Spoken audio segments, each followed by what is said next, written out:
ਸਿਆਸਤ, ਵਪਾਰ, ਖੇਡਾਂ ਤੇ ਫਿਲਮ ਜਗਤ ਦੇ ਨਾਲ ਦੇਸ਼ ਦੁਨੀਆ ਦੀ ਹਰ ਵੱਡੀ ਖਬਰ ਦੇ ਲਈ ਹੁਣੇ ਡਾਊਨਲੋਡ ਕਰੋ ਦੇਸ਼ ਦੀ number 1 news app Dainik Savera Times. Dainik Savera ਦੇਖ ਰਹੇ ਸਾਰੇ ਦਰਸ਼ਕਾਂ ਦਾ ਸਵਾਗਤ। ਮੈਂ ਹਾਂ ਮਨਦੀਪ ਸਿੰਘ। ਪੰਜਾਬ ਦੇ ਵਿੱਚ ਸਭ ਤੋਂ ਵੱਧ ਲੋਕ ਵਿਦੇਸ਼ ਜਾਣਾ ਚਾਹੁੰਦੇ ਨੇ ਅਤੇ ਗਏ ਵੀ ਨੇ, ਪਰ ਇਹ ਰਫ਼ਤਾਰ ਕਰੋਨਾ ਵਾਇਰਸ ਨੇ ਘੱਟ ਕੀਤੀ ਹੈ। ਘੱਟ ਨਹੀਂ ਕੀਤੀ ਬਲਕਿ ਬੰਦ ਹੀ ਕਰ ਦਿੱਤੀ ਹੈ। ਪਰ ਹੁਣ ਸਾਰਿਆਂ ਦੇ ਰਹਿਣ ਦੇ ਵਿੱਚ ਇਹ ਸਵਾਲ ਆ ਕਿ ਅਸੀਂ ਬਾਹਰ ਜਾਣਾ ਆ, ਕਦੋਂ ਜਾਵਾਂਗੇ, ਜਾ ਪਾਵਾਂਗੇ ਵੀ, ਜਾਂ ਫਿਰ ਪਹਿਲਾਂ ਵਰਗਾ ਮਾਹੌਲ ਹੁਣ ਹੋਵੇਗਾ ਜਾਂ ਫਿਰ ਨਹੀਂ। ਕਿਉਂਕਿ ਕੈਨੇਡਾ ਦੇ ਵਿੱਚ ਮਈ ਇਨਟੇਕ ਜਿਹੜਾ ਨਿਕਲ ਚੁੱਕਾ ਹੈ। ਜਿਨ੍ਹਾਂ ਵਿਦਿਆਰਥੀ ਨੇ ਜਾਣਾ ਸੀਗਾ ਜਾਂ ਜਿਨ੍ਹਾਂ ਦੇ ਵੀਜ਼ੇ ਲੱਗੇ ਸਨ, ਉਹ ਹੁਣ ਕਿਸ ਤਰੀਕੇ ਨਾਲ ਜਾਣਗੇ, ਕਿਉਂਕਿ ਫੀਸਾਂ ਜਿਹੜੀਆਂ ਨੇ ਭਰ ਦਿੱਤੀਆਂ ਨੇ। ਇਸ ਬਾਰੇ ਸਾਰੀ ਗੱਲਬਾਤ ਕਰਾਂਗੇ। ਇਮੀਗ੍ਰੇਸ਼ਨ ਦਾ ਵੱਡਾ ਨਾਮ ਬਵਨੂਰ ਸਿੰਘ ਬੇਦੀ ਸਾਡੇ ਨਾਲ ਹੈਗੇ ਆ, ਜੋ ਪਿਰਾਮਿਡ ਈ ਸਰਵਿਸਿਜ਼ ਦੇ MD ਨੇ। ਸਾਰੀ ਗੱਲਬਾਤ ਕਰਾਂਗੇ ਅਤੇ ਜਾਣਨ ਦੀ ਕੋਸ਼ਿਸ਼ ਕਰਾਂਗੇ ਜਿਹੜੇ ਨੌਜਵਾਨ ਇੱਥੇ ਨੇ ਜਾਂ ਜਿਹੜੇ ਜਾਣਾ ਚਾਹੁੰਦੇ ਨੇ ਜਾਂ ਜਿਹੜੇ ਉੱਧਰ ਫਸੇ ਨੇ ਉਹ ਇੱਧਰ ਆਉਣਾ ਚਾਹੁੰਦੇ ਨੇ, ਕਿਸ ਤਰੀਕੇ ਨਾਲ ਸਾਰੀ ਜਿਹੜੀ ਇਹ ਪ੍ਰਕਿਰਿਆ ਚੱਲੂਗੀ। ਸਭ ਤੋਂ ਪਹਿਲਾਂ ਬੇਦੀ ਸਾਹਿਬ, ਤੁਹਾਡਾ ਸਵਾਗਤ ਹੈ ਦੈਨਿਕ ਸਵੇਰਾ ਤੇ। ਦੈਨਿਕ ਸਵੇਰਾ ਟੀਵੀ ਦੇਖ ਰਹੇ ਸਾਰੇ ਸਰੋਤਿਆਂ ਨੂੰ ਮੇਰਾ ਪਿਆਰ ਭਰਾ ਸਤਿ ਸ੍ਰੀ ਅਕਾਲ। ਅਤੇ ਅੱਜ ਇਹ ਇਨੀਸ਼ੀਏਟਿਵ ਜਿਹੜਾ ਤੁਸੀਂ ਲਿਆ ਹੈ, ਮੈਂ ਐਪਰੀਸ਼ੀਏਟ ਕਰਦਾ ਕਿ ਤੁਸੀਂ ਸਕਾਈਪ ਦੇ ਥਰੂ ਜਿਹੜੇ ਬੱਚਿਆਂ ਦੇ ਦਿਮਾਗ ਵਿੱਚ ਟਰੈਵਲ ਔਰ ਇਮੀਗ੍ਰੇਸ਼ਨ ਇੰਡਸਟਰੀ ਦੇ ਲਈ ਬਹੁਤ ਕੁਐਸਚਨ ਹੈ, ਉਹ questions the clarity I hope, ਮੈਂ ਇਹ ਉਮੀਦ ਕਰਾਂਗਾ ਕਿ ਉਹ ਕੁਐਸਚਨਸ ਦੀ ਆਪਾਂ ਕਾਫੀ ਕਲੈਰਿਟੀ ਦੇ ਸਕੀਏ, ਤਾਂ ਕਿ ਜਿਹੜੇ ਬੱਚਿਆਂ ਦੇ ਦਿਮਾਗ ਵਿੱਚ ਡਾਊਟ ਹੈ, ਸ਼ੰਕਾ ਹੈ, ਉਹ ਆਪਾਂ ਦੂਰ ਕਰ ਸਕੀਏ। ਬੇਦੀ ਸਾਹਿਬ, ਇਹ ਸਾਰੀ ਗੱਲਬਾਤ ਕਰਾਂਗੇ। ਸਭ ਤੋਂ ਪਹਿਲਾਂ ਇਹ ਦੱਸੋ ਕਿ ਤੁਸੀਂ ਆਪਣਾ ਘਰ ਦੇ ਵਿੱਚ ਸਮਾਂ ਕਿਵੇਂ ਬਤੀਤ ਕਰ ਰਹੇ ਹੋ? ਸੋ ਬਹੁਤ ਦੇਰ ਤੋਂ, ਮਤਲਬ ਲਗਭਗ 16 ਕੁ ਸਾਲ ਹੋ ਗਏ ਮੈਨੂੰ ਕੰਮ ਕਰਦੇ ਹੋਏ ਇਸ ਇੰਡਸਟਰੀ 'ਚ। ਤੇ ਮੈਂ ਆਪਣੀ ਵਾਈਫ ਨਾਲ ਹੱਸ ਰਿਹਾ ਸੀ ਕਿ ਜੇ ਸਾਲ ਦੀ 2 ਛੁੱਟੀਆਂ ਵੀ ਮਾਨੀਏ ਤੇ 30 ਛੁੱਟੀਆਂ ਬਣ ਜਾਂਦੀਆਂ, ਤੇ 30 ਹੁਣ ਦਿਨ ਹੋ ਗਏ। ਕੰਮ ਕਾਜ ਤਾਂ ਡੈਫੀਨੇਟਲੀ ਇਸ ਵੇਲੇ ਸਪੀਡ ਸਲੋ ਹੋਈ ਹੈ, ਬਟ ਮੈਂ ਧੰਨਵਾਦ ਕਰਨਾ ਚਾਹੂੰਗਾ ਆਪਣੀ ਟੀਮ ਦਾ ਵੀ, ਜਿਹੜਾ ਘਰੋਂ ਬੈਠ ਕੇ ਵੀ ਕੰਮ ਕਰ ਰਹੀ ਹੈ। ਬੱਚਿਆਂ ਦੇ ਜਿਹੜੇ ਸਵਾਲ ਹੈ ਉਹਨਾਂ ਦੇ ਰੈਗੂਲਰ ਜਵਾਬ ਦਿੱਤੇ ਜਾ ਰਹੇ ਹੈ।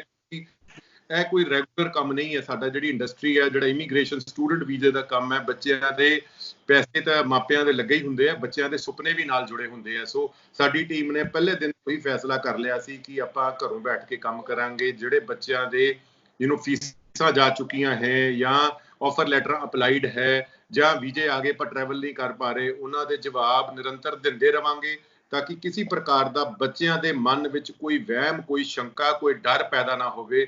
ਉਹ ਸਾਡੀ ਟੀਮ ਨੇ ਬਖੂਬੀ ਕੀਤਾ। ਇਨਫੈਕਟ ਬਹੁਤ ਸਾਰੀ ਕੰਪਨੀਆਂ ਜਿਹੜੀਆਂ ਕੰਮ ਨਹੀਂ ਵੀ ਕਰ ਰਹੀਆਂ ਸੀਗੀਆਂ ਇਸ ਵੇਲੇ, ਬੱਚਿਆਂ ਦੇ ਵੀ ਸਾਡੇ ਟੈਲੀਫੋਨ ਤੇ ਫੋਨ ਆਏ, ਉਹਨਾਂ ਨੂੰ ਜਵਾਬ ਦੇ ਰਹੇ ਹਾਂ, ਤਾਂ ਕਿ ਜਿਹੜਾ ਡਾਊਟ ਹੁੰਦਾ ਹੈ ਉਹ ਡਾਊਟ ਦੀ ਕਲੈਰਿਟੀ ਹੋ ਸਕੇ, ਤਾਂ ਕਿ ਗਲਤ ਇਨਫੋਰਮੇਸ਼ਨ ਪਾਸ ਆਨ ਨਾ ਹੋਵੇ। ਐਟ ਦ ਸੇਮ ਟਾਈਮ ਪਰਿਵਾਰ ਨਾਲ ਟਾਈਮ ਸਪੈਂਡ ਕਰਨ ਦਾ ਮੌਕਾ ਮਿਲਿਆ, ਬੱਚਿਆਂ ਨਾਲ ਜ਼ਿਆਦਾ ਤੋਂ ਜ਼ਿਆਦਾ ਇੰਟਰੈਕਟ ਕੀਤਾ। ਆਏ ਮੇਰੇ ਜਿਹੜੇ ਬੱਚੇ ਛੋਟੇ ਆ ਤੋਂ ਇਸ ਵੇਲੇ ਉਹਨਾਂ ਨੂੰ ਮੈਂ ਆਪ ਪਿਛਲੇ ਹਰ ਰੋਜ਼ 1-2 ਘੰਟੇ ਜ਼ਰੂਰ ਪੜ੍ਹਾਉਣਾ ਹੈ। ਹਰ ਰੋਜ਼ 1-2 ਘੰਟੇ ਉਹਨਾਂ ਨੂੰ ਐਕਸਰਸਾਈਜ਼ ਦੀ ਰਜੀਮ ਉਹਨਾਂ ਨਾਲ ਸ਼ੁਰੂ ਕੀਤੀ।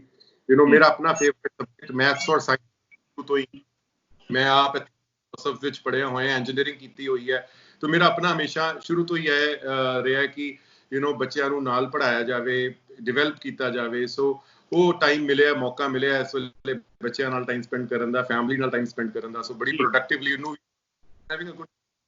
At the same time lockdown ਦਾ ਪਾਲਣਾ ਕਰ ਰਹੇ ਹਾਂ। ਜੋ ਗਵਰਨਮੈਂਟ ਦੀ ਇੰਸਟਰਕਸ਼ਨਸ ਹੈ ਉਹਦੀ ਪੂਰੀ 100% ਪਾਲਣਾ ਕਰ ਰਹੇ ਹਾਂ, ਤਾਂ ਕਿ ਆਪਾਂ ਆਪਣੇ ਪਰਿਵਾਰ ਨੂੰ ਔਰ ਆਪਣੀ ਕਮਿਊਨਿਟੀ ਔਰ ਸੁਸਾਇਟੀ ਨੂੰ ਸੇਫ ਰੱਖ ਸਕੀਏ। ਬੇਦੀ ਸਾਹਿਬ, ਮੈਂ ਅੱਜ ਮਨਦੀਪ ਸਿੰਘ ਪੱਤਰਕਾਰ ਬਣ ਕੇ ਨਹੀਂ ਗੱਲ ਕਰੂੰਗਾ, ਮੈਂ ਬਤੌਰ ਸਟੂਡੈਂਟ ਜਾਂ ਫਿਰ ਬਤੌਰ ਇੱਕ ਵਿਜ਼ਿਟਰ ਹੋਣ ਦੇ ਨਾਤੇ ਗੱਲ ਕਰੂੰਗਾ, ਕਿਉਂਕਿ ਬੜਿਆਂ ਦੇ ਮਨਾਂ ਦੇ ਵਿੱਚ ਸ਼ੰਕੇ ਨੇ, ਬੜਿਆਂ ਦੇ ਜ਼ਿਹਨ ਦੇ ਵਿੱਚ ਸਵਾਲ ਨੇ ਕਿ ਜਿਹੜੇ ਇਸ ਮਈ ਇਨਟੇਕ ਦੇ ਲਈ ਵੀਜ਼ਾ ਲੈ ਚੁੱਕੇ ਸੀ, ਫੀਸਾਂ ਭਰ ਚੁੱਕੇ ਸੀ, ਉਹਨਾਂ ਦੀ ਇਸ ਵੇਲੇ ਕੀ ਸਿਚੁਏਸ਼ਨ ਆ ਅਤੇ ਕੀ ਗੱਲਬਾਤ ਚੱਲ ਰਹੀ ਹੈ ਉਧਰ ਕਾਲਜ ਦੇ ਵਿੱਚ? ਮਨਦੀਪ ਸਰ, ਬੇਸਿਕਲੀ ਕੀ ਹੈ, ਦੇਖੋ 2 ਤਰ੍ਹਾਂ ਦੇ ਆਊਟਕਮ ਹੈ ਇਸ ਪੂਰੇ ਸਿਨੈਰੀਓ ਦੇ ਵਿੱਚ। ਇੱਕ ਤਾਂ ਜਿਨ੍ਹਾਂ ਬੱਚਿਆਂ ਦੇ ਵੀਜ਼ੇ ਲੱਗ ਗਏ ਜੀ, ਉਹਨਾਂ ਦਾ ਕੀ ਬਣ ਰਿਹਾ। ਦੂਜਾ, ਜਿਨ੍ਹਾਂ ਦੇ ਵੀਜ਼ੇ ਨਹੀਂ ਲੱਗੇ ਜਾਂ ਵੀਜ਼ੇ ਅਪਲਾਈ ਨਹੀਂ ਹੋਏ। ਸੋ ਜਿਨ੍ਹਾਂ ਦੇ ਸਭ ਤੋਂ ਪਹਿਲੇ ਵੀਜ਼ੇ ਲੱਗ ਗਏ, ਉਹਨਾਂ ਲਈ ਸਭ ਤੋਂ ਪਹਿਲੇ ਸਾਡੇ ਦਿਮਾਗ ਵਿੱਚ ਇਹ ਡਾਊਟ ਸੀ, ਜਦੋਂ ਇਹ ਪੈਂਡੇਮਿਕ ਸ਼ੁਰੂ ਹੋਇਆ ਤੇ ਸਾਡੇ ਦਿਮਾਗ ਵਿੱਚ ਡਾਊਟ ਸੀ ਕਿ ਉਹਨਾਂ ਦਾ ਕੀ ਬਣੂ। ਉਹਨੂੰ ਟਰੈਵਲ ਕਰ ਨਹੀਂ ਸਕਦੇ ਕਿਉਂਕਿ ਟਰੈਵਲ ਬੈਨ ਲੱਗ ਗਿਆ। ਫਿਰ ਕੈਨੇਡਾ ਦੀ ਇਮੀਗ੍ਰੇਸ਼ਨ ਵੱਲੋਂ ਇੱਕ ਪੋਜ਼ਿਟਿਵ ਰਿਸਪੌਂਸ ਮਿਲਿਆ। ਉਹਨਾਂ ਨੇ ਕਿਹਾ ਕਿ ਤੁਸੀਂ ਆਨਲਾਈਨ ਵੀ ਪੜ੍ਹਾਈ ਕਰ ਸਕਦੇ ਹੋ। ਤੁਸੀਂ ਜਿਹੜੀ ਪੜ੍ਹਾਈ ਆਨਲਾਈਨ ਕਰੋਗੇ ਇੰਡੀਆ ਦੇ ਵਿੱਚ ਬੈਠ ਕੇ, ਉਸ ਪੜ੍ਹਾਈ ਨੂੰ ਕੰਸੀਡਰ ਕੀਤਾ ਜਾਊਗਾ towards post graduation work permit ਔਰ ਤੁਹਾਨੂੰ ਕੈਨੇਡਾ ਵਿੱਚ ਪਹੁੰਚਣ ਤੋਂ ਬਾਅਦ ਵਰਕ ਪਰਮਿਟ ਉਸ ਡਿਊਰੇਸ਼ਨ ਦਾ ਵੀ ਮਿਲੂਗਾ ਜਿਹੜਾ ਤੁਸੀਂ ਇੰਡੀਆ ਵਿੱਚ ਬੈਠ ਕੇ ਪੜ੍ਹਾਈ ਕੀਤੀ। ਸੋ ਇੱਕ ਤਾਂ ਆਨਲਾਈਨ ਐਜੂਕੇਸ਼ਨ ਸ਼ੁਰੂ ਹੋ ਗਈ, ਜੋ ਕਿ ਪਹਿਲੇ ਅੱਜ ਤੱਕ ਕਦੀ ਨਹੀਂ ਸੁਣਿਆ ਸੀ। ਸੋ ਸਭ ਤੋਂ ਸ਼ਲਾਘਾਯੋਗ ਕਦਮ ਕੈਨੇਡਾ ਸਰਕਾਰ ਦਾ ਸੀ ਕਿ ਆਨਲਾਈਨ ਐਜੂਕੇਸ਼ਨ ਨੂੰ ਇਹਨਾਂ ਨੇ ਪਰਮਿਟ ਕਰਤਾ ਆਫ ਸ਼ੋਰ, ਮਤਲਬ ਜਿਹੜੀ ਕੰਟਰੀ ਵਿੱਚ ਬੱਚਾ ਬੈਠਾ ਹੋਇਆ ਉਸ ਕੰਟਰੀ ਵਿੱਚ ਘਰ ਬੈਠ ਕੇ ਰਿਕਾਰਡਡ ਜਾਂ ਲਾਈਵ ਸੈਸ਼ਨ ਆਪਣੇ ਇੰਸਟੀਟਿਊਸ਼ਨ ਨਾਲ ਕਰਕੇ ਉਹ ਪੜ੍ਹਾਈ ਕਰ ਸਕਦਾ ਹੈ ਆਨਲਾਈਨ। ਜਿਨ੍ਹਾਂ ਦੇ ਤੁਸੀਂ ਵੀਜ਼ੇ ਲਗਵਾਏ ਸੀਗੇ ਉਹ ਬੱਚੇ ਘਰ ਬੈਠ ਕੇ ਪੜ੍ਹ ਰਹੇ ਨੇ ਇਸ ਵੇਲੇ? ਪੜ੍ਹਾਈ ਸ਼ੁਰੂ ਮਈ ਦੇ ਵਿੱਚ ਹੋਵੇਗੀ। ਸੋ ਹਜੇ ਇਸ ਵੇਲੇ ਜੋ ਸਟੂਡੈਂਟਸ ਜਿਹੜੇ ਆ ਉਹ ਰਜਿਸਟਰ ਕਰ ਰਹੇ ਆਪਣੇ ਆਪ ਨੂੰ ਕਲਾਸਾਂ ਦੇ ਵਿੱਚ, ਬਟ 15-20 ਮਈ ਤੋਂ ਕਲਾਸਾਂ ਵੀ ਸ਼ੁਰੂ ਹੋ ਜਾਣਗੀਆਂ। ਹੁਣ ਇਹਦੇ ਵਿੱਚ ਵੀ ਮਿਕਸ ਰਿਸਪੌਂਸ ਹੈ। ਕਈ ਬੱਚੇ ਕਹਿੰਦੇ ਆ ਕਿ ਆਪਾਂ ਕੰਪੀਟੈਂਟ ਹੀ ਨਹੀਂ ਆ ਪੜ੍ਹਨ ਲਈ ਕਿਉਂਕਿ ਸਾਡੇ ਕੋਲ ਲੈਪਟਾਪ ਹੀ ਨਹੀਂ ਹੈ ਜਾਂ ਇੰਟਰਨੈਟ ਦਾ ਕਨੈਕਸ਼ਨ ਜਾਂ ਬੈਂਡਵਿਡਥ ਸਾਡੇ ਪਿੰਡ ਵਿੱਚ ਉਸ ਲੈਵਲ ਤੇ ਨਹੀਂ ਹੈ ਕਿ ਆਪਾਂ ਪੜ੍ਹ ਸਕੀਏ। ਸੋ ਅਗੇਨ ਬਟ ਆਪਸ਼ਨ ਮਿਲ ਗਈ ਮਨਦੀਪ। ਸਭ ਤੋਂ ਵੱਡੀ ਗੱਲ ਹੈ ਜਿੱਥੇ ਕਿਸੇ ਕੰਟਰੀ ਨੇ ਇਹ ਸਟੇਟਮੈਂਟ ਦਿੱਤੀ ਸੀ ਕਿ ਆਪਣੇ ਮੁਲਕ ਵਿੱਚ ਵਾਪਸ ਪਰਤ ਜਾਓ, ਆਪਾਂ ਤੁਹਾਡਾ ਕੁਝ ਨਹੀਂ ਕਰ ਸਕਦੇ, ਉਹ ਕੈਨੇਡਾ ਦੀ ਸਰਕਾਰ ਨੇ ਤੁਹਾਨੂੰ ਇੱਕ ਆਪਸ਼ਨ ਦਿੱਤੀ ਕਿ ਨਹੀਂ ਵੀਜ਼ਾ ਲੱਗਾ, ਟਰੈਵਲ ਨਹੀਂ ਕਰ ਪਾ ਰਹੇ ਹੋ, ਆਨਲਾਈਨ ਐਜੂਕੇਸ਼ਨ ਲਵੋ, ਜਿਹੜੀ ਪੜ੍ਹਾਈ ਇੰਡੀਆ 'ਚ ਬੈਠ ਕੇ ਕਰੋਗੇ ਵੀ ਉਸ ਪੜ੍ਹਾਈ ਦਾ ਵੀ ਤੁਹਾਨੂੰ ਵਰਕ ਪਰਮਿਟ ਮਿਲੂਗਾ। ਸੋ ਇਹ ਬੜੀ ਵੱਡੀ ਰਾਹਤ ਸੀ। ਇਹਦੇ ਕਰਕੇ ਹੁਣ ਅੱਗੇ ਆਉਣ ਵਾਲੇ ਟਾਈਮ ਤੇ ਪਤਾ ਲੱਗੂਗਾ ਕਿ ਉਹ ਬੱਚੇ ਕਿੰਜ ਪਰਫਾਰਮ ਕਰ ਰਹੇ ਹੈ, ਆਨਲਾਈਨ ਐਜੂਕੇਸ਼ਨ ਅਵੇਲ ਕਰ ਰਹੇ ਹੈ ਕਿ ਆਪਣੀ ਕਲਾਸਾਂ ਡੈਫਰ ਕਰਕੇ ਸਤੰਬਰ ਜਾਂ ਜਨਵਰੀ ਵਿੱਚ ਜਾਣਾ ਪਸੰਦ ਕਰਨਗੇ। ਇਸ ਵੇਲੇ ਦੇ 50-50 ਕਹਿ ਰਹੇ ਆ। ਸੋ 50% ਬੱਚੇ ਕਹਿ ਰਹੇ ਆ ਹਾਂਜੀ ਆਨਲਾਈਨ ਪੜ੍ਹਨਾ ਚਾਹਾਂਗੇ, 50% ਬੱਚੇ ਕਹਿ ਰਹੇ ਆ ਨਹੀਂ ਜੀ ਨਹੀਂ ਪੜ੍ਹਨਾ ਚਾਹਾਂਗੇ। ਜਦੋਂ ਕਲਾਸਾਂ ਖੁੱਲਣਗੀਆਂ, ਜਦੋਂ ਕੰਟਰੀਆਂ ਖੁੱਲਣਗੀਆਂ, ਉਦੋਂ ਜਾ ਕੇ ਕਲਾਸ ਵਿੱਚ ਬੈਠ ਕੇ ਕੈਨੇਡਾ ਵਿੱਚ ਬੈਠ ਕੇ ਪੜ੍ਹਾਈ ਕਰਨਾ ਚਾਹਾਂਗੇ। ਅੱਛਾ, ਇੱਕ ਇਹ ਗੱਲ ਦੱਸੋ ਕਿ ਮਈ ਦਾ ਮਹੀਨਾ ਜਿਹੜਾ ਲਗਭਗ ਮੈਨੂੰ ਲੱਗਦਾ ਕਿ ਇਹ ਇਨਟੇਕ ਨਿਕਲ ਗਿਆ, ਹੁਣ ਸਤੰਬਰ ਦੇ ਲਈ ਕੀ ਤਿਆਰੀਆਂ ਨੇ ਜਾਂ ਫਿਰ ਮਈ ਦੇ ਲਈ ਤੁਸੀਂ ਕੀ ਜਿਹੜੀਆਂ ਯੂਨੀਵਰਸਿਟੀਜ਼ ਦੇ ਵਿੱਚ ਦਾਖਲਿਆਂ ਲਈ ਅਰਜ਼ੀਆਂ ਲੈ ਰਹੇ ਹੋ ਹੁਣ ਵੀ? ਸੋ ਬਿਲਕੁਲ ਚੱਲ ਰਹੀਆਂ ਹੈ ਦਾਖਲਿਆਂ ਦੀਆਂ ਅਰਜ਼ੀਆਂ, 100% ਚੱਲ ਰਹੀਆਂ ਹੈ। ਸਾਰੇ ਕਾਲਜਿਸ ਔਰ ਯੂਨੀਵਰਸਿਟੀਜ਼ ਵਰਕ ਫਰੋਮ ਹੋਮ ਕਰ ਰਹੇ ਆ ਮਨਦੀਪ। ਤੋ ਜਿਹੜੇ ਇਸ ਵੇਲੇ ਅਪਲਾਈ ਕਰ ਰਹੇ ਆ, ਯੂਜੂਅਲੀ ਇਸ ਵੇਲੇ ਟ੍ਰੈਂਡ ਕੀ ਹੈ ਕਿ ਕਿਉਂਕਿ ਬੈਂਕ ਔਰ ਫਾਈਨੈਂਸ਼ੀਅਲ ਇੰਸਟੀਟਿਊਸ਼ਨ ਪਾਰਸ਼ਲ ਓਪਨ ਹੈ ਤੇ ਬੱਚੇ ਬਾਹਰ ਨਹੀਂ ਜਾ ਪਾ ਰਹੇ ਪੇਮੈਂਟ ਕਰਵਾਉਣ ਲਈ, ਤੇ ਜ਼ਿਆਦਾਤਰ ਉਹ ਯੂਨੀਵਰਸਿਟੀਆਂ ਔਰ ਕਾਲਜਾਂ ਨੂੰ ਚੂਜ਼ ਕੀਤਾ ਜਾ ਰਿਹਾ ਹੈ ਜਿਨ੍ਹਾਂ ਯੂਨੀਵਰਸਿਟੀਆਂ ਕਾਲਜਾਂ ਦੇ ਵਿੱਚ ਐਪਲੀਕੇਸ਼ਨ ਫੀਸ ਨਹੀਂ ਹੈ। ਸੋ ਜਦੋਂ ਤੁਸੀਂ ਕਿਸੇ ਵਿੱਚ ਦਾਖਲਾ ਲੈਂਦੇ ਹੋ ਤੁਹਾਨੂੰ $50-100 ਕੁਝ ਯੂਨੀਵਰਸਿਟੀਜ਼ ਔਰ ਕਾਲਜਿਸ ਵਿੱਚ ਦੇਣੇ ਪੈਂਦੇ ਆ ਦਾਖਲਾ ਪੱਤਰ ਲੈਣ ਲਈ, ਬਟ ਕੁਝ ਕਾਲਜ ਔਰ ਯੂਨੀਵਰਸਿਟੀ ਵੀ ਹੁੰਦੀਆਂ ਜਿਹੜੀਆਂ ਬਗੈਰ ਦਾਖਲੇ ਦੇ ਫੀਸ ਵੀ ਦੇ ਦਿੰਦੀਆਂ। ਸੋ ਜ਼ਿਆਦਾ ਝੁਕਾਅ ਉਹਨਾਂ ਕਾਲਜਾਂ ਔਰ ਯੂਨੀਵਰਸਿਟੀਆਂ ਵੱਲ ਹੈ। ਦਾਖਲੇ ਚੱਲ ਰਹੇ ਹੈ, ਬੱਚੇ ਅਪਲਾਈ ਕਰ ਰਹੇ ਆ, ਸਾਡੀਆਂ ਟੀਮਾਂ ਘਰੋਂ ਬੈਠ ਕੇ ਉਹਨਾਂ ਦੇ ਦਾਖਲੇ ਅਪਲਾਈ ਕਰ ਰਹੀਆਂ ਔਰ ਯੂਨੀਵਰਸਿਟੀਜ਼ ਔਰ ਕਾਲਜਿਸ ਉਹਨਾਂ ਦੀ ਆਫਰ ਲੈਟਰ ਦਾਖਲਾ ਪੱਤਰ ਭੇਜ ਰਹੇ ਆ। ਸੋ ਸਤੰਬਰ ਸੈਸ਼ਨ ਦੇ ਦਾਖਲੇ ਚੱਲਦੇ ਪਏ। ਕਈ ਵਾਰ ਲੋਕ ਗੁੰਮਰਾਹ ਹੋ ਜਾਂਦੇ ਨੇ, ਜੇਕਰ ਤੁਸੀਂ ਥੋੜਾ ਜਿਹਾ ਚਾਨਣਾ ਪਾ ਦਿਓ ਕਿ ਕਿਹੜੇ ਯੂਨੀਵਰਸਿਟੀਜ਼ ਅਤੇ ਕਿਹੜੇ ਸ਼ਹਿਰਾਂ ਦੇ ਵਿੱਚ ਇਹ ਥੋੜਾ ਜਿਹਾ ਆਸਾਨ ਤਰੀਕੇ ਨਾਲ ਅਸੀਂ ਉੱਥੇ ਦਾਖਲਾ ਲੈ ਸਕਦੇ ਹਾਂ, ਥੋੜਾ ਜਿਹਾ ਤੁਸੀਂ ਇਹਦੇ ਉੱਪਰ ਚਾਨਣਾ ਪਾ ਦਿਓ ਤਾਂ ਜੋ ਲੋਕ ਗੁੰਮਰਾਹ ਨਾ ਹੋਣ। ਦੇਖੋ ਇਸ ਵੇਲੇ ਮਨਦੀਪ ਸਾਰੇ ਕਾਲਜ ਔਰ ਯੂਨੀਵਰਸਿਟੀਜ਼ ਦਾਖਲਾ ਦੇ ਰਹੇ ਨੇ। ਕੋਈ ਵੀ ਕਾਲਜ ਜਾਂ ਯੂਨੀਵਰਸਿਟੀ ਨਹੀਂ ਹੈ ਜਿਹੜਾ ਘਰੋਂ ਬੈਠ ਕੇ ਕੰਮ ਨਹੀਂ ਕਰ ਰਿਹਾ ਤੇ ਦਾਖਲਾ ਨਹੀਂ ਦੇ ਰਿਹਾ। ਜੇ ਔਰ ਯੂਨੀਵਰਸਿਟੀ ਦੇ ਕੋਲ ਮਾਨਤਾ ਪ੍ਰਾਪਤ ਹੈ, ਹਾਂ ਸਰਕਾਰੀ ਹੈ ਚਾਹੇ ਪ੍ਰਾइवेट है, बट रिकॉग्नाइज्ड कॉलेज और यूनिवर्सिटी अगर है और वो दाखला है ਤੇ ਫਿਰ ਉਸ ਚੀਜ਼ ਦੇ ਵਿੱਚ ਕੋਈ ਪ੍ਰੋਬਲਮ ਨਹੀਂ ਹੈ। ਤੇ ਇਸ ਲਈ ਬੱਚਿਆਂ ਨੂੰ ਇੰਨਾ ਪੈਨਿਕ ਕਰਨ ਦੀ ਲੋੜ ਨਹੀਂ ਹੈ। ਜਿੱਦਾਂ ਪਹਿਲੇ ਕੰਮ ਚੱਲਦਾ ਪਿਆ ਸੀ ਉਦਾਂ ਹੁਣ ਚੱਲ ਰਿਹਾ ਹੈ। ਸੋ ਉਹਦੇ ਵਿੱਚ ਕੋਈ ਲੰਬਾ ਚੌੜਾ ਫਰਕ ਨਹੀਂ ਆਇਆ, ਕੋਈ ਨਵੇਂ ਅਨਸਕਰੂਪਲਸ ਕਾਲਜ ਐਡ ਨਹੀਂ ਹੋ ਗਏ ਜਾਂ ਚੰਗੇ ਬੰਦ ਨਹੀਂ ਹੋ ਗਏ। ਸੋ ਜਿੱਦਾਂ ਚੱਲ ਰਿਹਾ ਸੀ ਉਂਝ ਹੀ ਚੱਲ ਰਿਹਾ ਹੈ। ਬੱਚਿਆਂ ਨੂੰ ਪੈਨਿਕ ਕਰਨ ਦੀ ਬਜਾਏ ਸੋਚ ਸਮਝ ਕੇ ਸੂਝ-ਬੂਝ ਦੇ ਨਾਲ ਡਿਸੀਜਨ ਲੈਣ ਦੀ ਲੋੜ ਹੈ। ਬਸ ਇਹੀ ਫਰਕ ਹੈ। ਯੂਨੀਵਰਸਿਟੀਜ਼ ਤਾਂ ਚਲੋ ਵਰਕ ਫਰੋਮ ਹੋਮ ਹੋ ਗਈਆਂ, ਪਰ ਅੰਬੈਸੀਆਂ ਵੀਜ਼ਾ ਇਸ ਦੌਰਾਨ ਦੇ ਰਹੀਆਂ ਨੇ ਜਾਂ ਫਿਰ ਦੇਣਗੀਆਂ ਉਹ? ਸੋ ਮਨਦੀਪ 1 ਅਪ੍ਰੈਲ ਤੱਕ ਵੀਜ਼ੇ ਆ ਰਹੇ ਸੀ। ਉਸ ਤੋਂ ਬਾਅਦ ਜਿਹੜੇ ਐਂਬੈਸਡਰਸ ਨੇ ਵੱਖਰੇ ਕੰਟਰੀਜ਼ ਦੇ ਸਿਟੀਜ਼ ਦੇ, ਉਹਨਾਂ ਨੇ ਇਹ ਡਿਸੀਜਨ ਲਿਆ ਕਿ ਸਾਡਾ ਪਹਿਲਾ ਮਕਸਦ ਹੈ, ਸਾਡੀ ਪ੍ਰਾਇੋਰਟੀ ਹੈ ਕਿ ਜਿਹੜੇ citizens, Canadian citizens, Australian citizens, American citizens India ਵਿੱਚ ਫਸੇ ਹੋਏ ਹੈ ਉਹਨਾਂ ਨੂੰ, ਉਹਨਾਂ ਦੇ ਫਾਸਟ ਟਰੈਕ, ਉਹਨਾਂ ਦੀ ਐਪਲੀਕੇਸ਼ਨਸ ਕਰਨਾ, ਉਹਨਾਂ ਨੂੰ ਸੁਣਨਾ ਔਰ ਉਹਨਾਂ ਨੂੰ ਸੇਫਟੀ ਦੇ ਨਾਲ ਆਪਣੇ ਮੁਲਕ ਵਿੱਚ ਵਾਪਸ ਲੈ ਕੇ ਜਾਣਾ। ਸੋ ਮੇਰੇ ਖਿਆਲ ਨਾਲ 5 7 10 ਮਈ ਤੱਕ ਇਹ ਕੰਮ ਚੱਲੇਗਾ। ਉਸ ਤੋਂ ਬਾਅਦ ਵਾਪਸ ਸ਼ੁਰੂ ਹੋ ਜਾਏਗਾ ਔਰ ਬੜੀ ਕਲੈਰਿਟੀ ਦੇ ਨਾਲ ਵੈਬਸਾਈਟ ਤੇ ਵੀ ਇਨਫੋਰਮੇਸ਼ਨ ਆ ਚੁੱਕੀ ਹੋਈ ਹੈ that ਆਨਲਾਈਨ ਵੀਜ਼ਾਸ ਪ੍ਰੋਸੈਸ ਹੋਣਗੇ।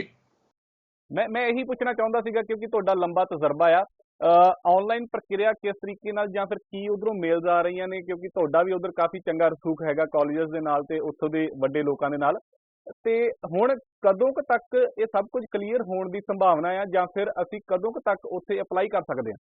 तो बड़ा बढ़िया क्वेश्चन है मनदीप। सो बेसिकली होने की वाला है जो मैं देख रहे हैं, मेरा अपना पर्सनल ओपिनियन है, कोई एम्बेसी दी डिसीजन नहीं है।